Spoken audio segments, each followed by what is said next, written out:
We're on the Lower Icknield Way here, the old ancient route that goes across the country. I maintain there's no such thing as a bad day for a walk, but there's definitely such a thing as a bad day for filming. Yes, Twinkle? Glad you agree. It's 4 degrees. We've got gale force winds and squally showers. It's wet underfoot. And I'm trying to film this on a budget tablet, an old Samsung. So, weather conditions not being the best today, I thought that maybe we might visit a windmill. There's common sense for you. I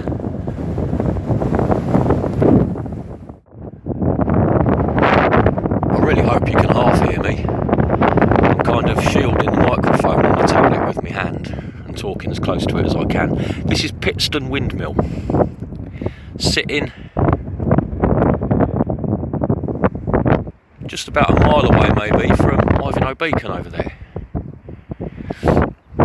This is actually the oldest surviving windmill in Britain. They're not sure of the exact date that it was built, but there's pieces of wood in there, large structural beams. One of them in particular being carved as being 1627. But other beams in there have been dendrochronologically dated as being, I think it was 1595 that they were cut down. And it actually still works. So from the late 16th century, it was actually in use all the way up until 1902. All the way up until 1902, when a freak storm just rendered it, you know, economically irreparable.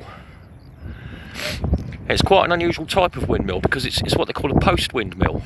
The whole thing turns. You can turn the entire structure. It sits on this little brick base, and there's a huge wooden post in there that the whole thing pivots on. Now I'm guessing it would have been pulled around by horses at the time. Got this red wheel here. Can you make it up here, Twinkle? Can you make it up here? Good girl. Yeah, it's the old turning wheel there, and I'm guessing this was also part of the assisted the horses somehow, possibly, in turning the thing around. I think if that beam there that the wheel's attached to it could have at some point been longer, I'm guessing, and if it was longer, then, you know, a couple of blokes could have done it. It would have been a humanable task. I only think horses because with that little short beam on there, there's not an awful lot of leverage.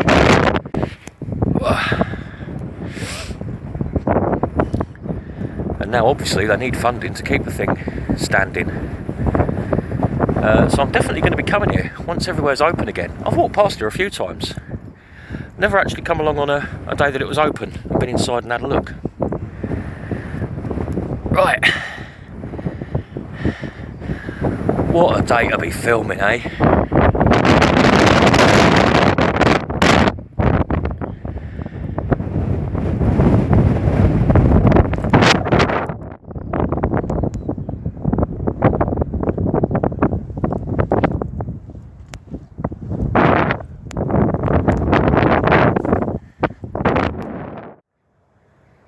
What a difference some trees make, eh?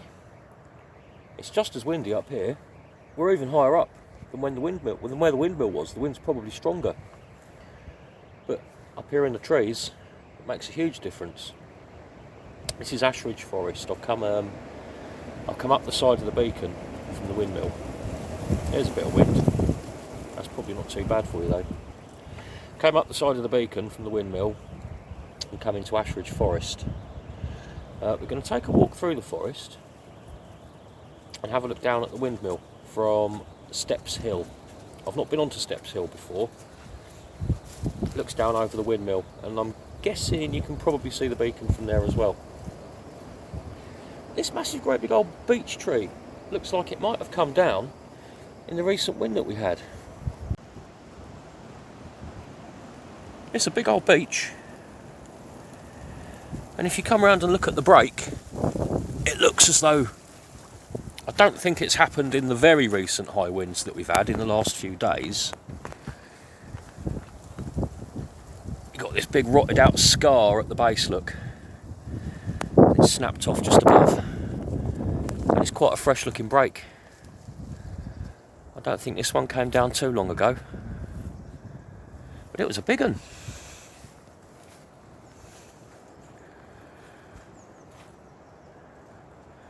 I bet that one made a noise when it fell down in the woods.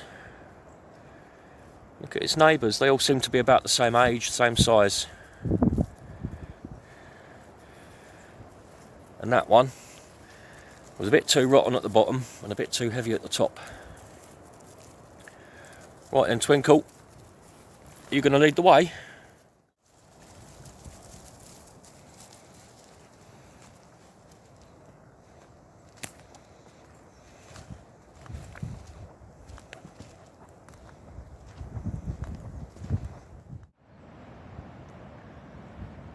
We're in quite a quiet part of Ashridge Forest here. You don't come across many other people, just the occasional dog walker. A little bit further along the road, it's very touristy. They've got a visitor centre and all that sort of thing going on. But here, it's very nice and peaceful. Now, I've never stumbled across this pond before. I'm going to say that that's probably where some huge old tree uprooted itself years ago and went over and left such a huge crater that it's turned itself into a pond. I can't think what else you'd have that sort of a wet hole going on here. It's a mixture of beech and oak around here. And I was just having a quick look for evidence. You know, if that was a tree that came over, it must have been pretty damn huge. I've just been looking for evidence of any remnants of the tree itself. There's a few bits and pieces over here. I'm not sure they're pretty big. Yeah, these could be what's left of the tree that made that pond. And it's all heavily overgrown as well. That's been there quite a while. Could well be. I was hoping to see some deer tracks. And I thought maybe, when I stumbled across this pond, I thought maybe it might be the place to see some. Because we're on high ground here. There's not a lot of water about. And it seems like the sort of place that the roe deer might come to drink.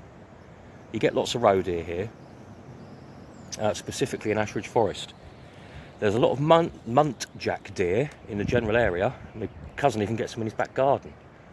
They're about the size of a large dog.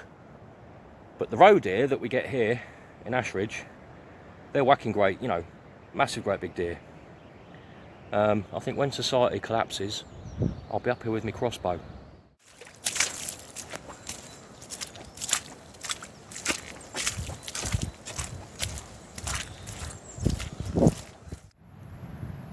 Quick check. I had a feeling that we might have been starting to veer a little bit north. We want to go west.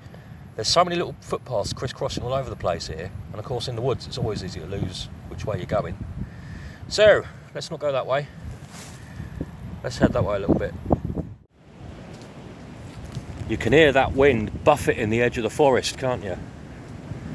We're getting towards the western edge now. You can even see there's not much in the way of trees left, and we're on Step Hill. It sounds pretty ferocious out there.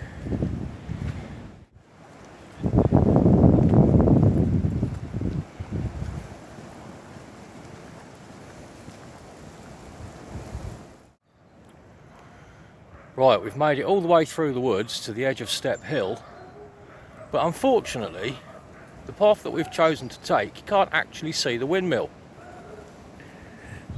Although I don't really see the point in taking you to see something from the top of a hill that we've just been to see close up anyway, so no losses there. You can see there's Ivinghoe Church. The windmill would actually be about there somewhere. So we're going to turn around and go back now, and we'll go and have a quick look at the touristy bit. There's just one thing I want to show you, because it's got a little funny story attached to it, which always tickles me. Lots of ash trees in certain places, and they've been being quite proactive with the ash dieback disease. It's predicted to knock out pretty much all the ash trees in the country within a couple of decades, just like Dutch elm disease did back in the 70s. But around here they've actually been proactive with it, and along all the footpaths they've been chopping down the ash trees just in anticipation of them falling on people in the future. And that's not far away now, a couple of decades. Imagine the UK without any ash trees.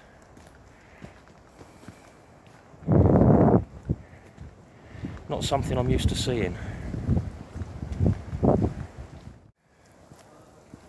Bit of coppicing been going on here. What are they? They don't look like hazel. Oh, they've got catkins. They probably are hazel. More ash, although not for long.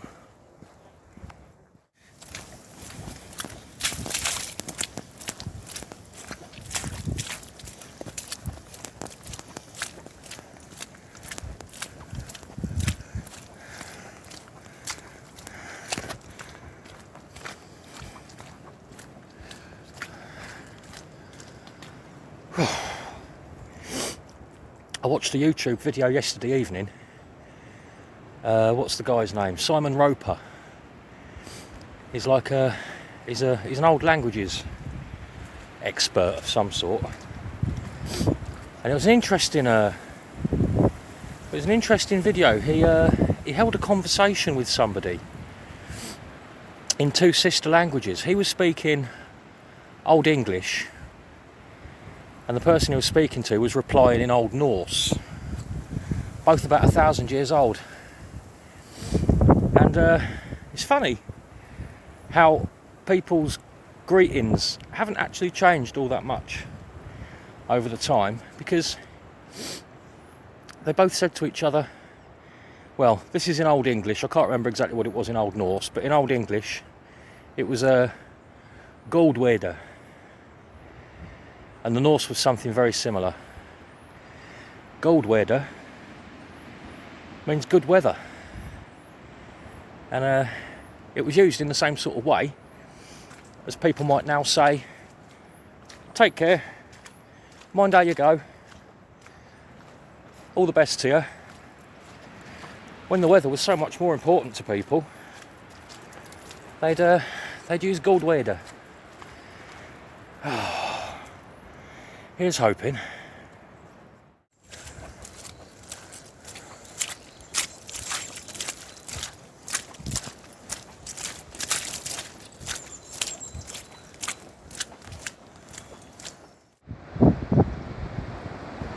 Apology for the hordes. This is the plebby bit. Sorry, I mean touristy bit of Ashridge Forest. Visitor centres and car parks and all that sort of goodness, you know. And here we've got this huge monument, which is in memory of what's his name? Francis Egerton, the Duke of Bridgewater, the third Duke of Bridgewater. He was known as the father of inland navigation because he built the very first canals, and the reason he built those canals was because he owned all the coal mines up north, and he was so rich he could actually build canals as the Industrial Revolution kicked off to transport all of his coal into Manchester. He lived down here, yet his riches came from up north. Now originally this was built a few years after his death. Now in his lifetime he lived in the big mansion house, which was over in that direction roughly. We've got a big grand avenue here. Now when he lived there, he was planning hello, you're right. Piss off. When he was living there, he decided that he was going to demolish most of the old building and start rebuilding things in a slightly more modern fashion. But what happened was he demolished most of it and then died before he got a chance to rebuild it. So he left his heirs, who were, I think, his 2 brothers and their wives, to live in a building site, basically. And a few years after his death, when his brothers wanted to build this monument, it was originally supposed to be lining up with the Grand Avenue of the big mansion, which is down the road a bit. So these 2 Grand Avenues don't actually meet up. The reason for that being that his brother's wife absolutely hated him. And she said, yeah, build him a monument, but I don't want to look at it. You can offset it from our avenue so that we can't see it. So there you go, a monument in a funny place to a hated man. Twinkle's absolutely silent back there. I think we've worn her out. Better than feeding her to a demon dog, I suppose. I enjoyed that, and it's turned out nice, actually. It was absolutely horrible this morning. It was 4 degrees and it was blowing a gale and all the rest of it. It's actually quite bright now and it's warmed up. I'm just down to me wind smock and a jumper. I took my big coat off. Bit disappointed I didn't get to see any deer tracks. I wasn't particularly concerned about seeing deer, but I wanted to see some tracks. Although thinking about it, to be fair, we're at the Gadsden Ringshaw end of Ashridge Forest here. Where I see the big herds of deer, the big roe deer, is to probably about 2 miles in that direction towards Northchurch and Berkhamsted. That's where I tend to see them hanging around. I have seen 1 or 2 here, but you know, not very many. I hope you enjoyed that. We're going to make our way home now. Last stop, beer on the way, I'd say. So yeah, I hope you enjoyed that. I did. Twinkle's knackered. I think that did the trick. See you later. Right then. Next week.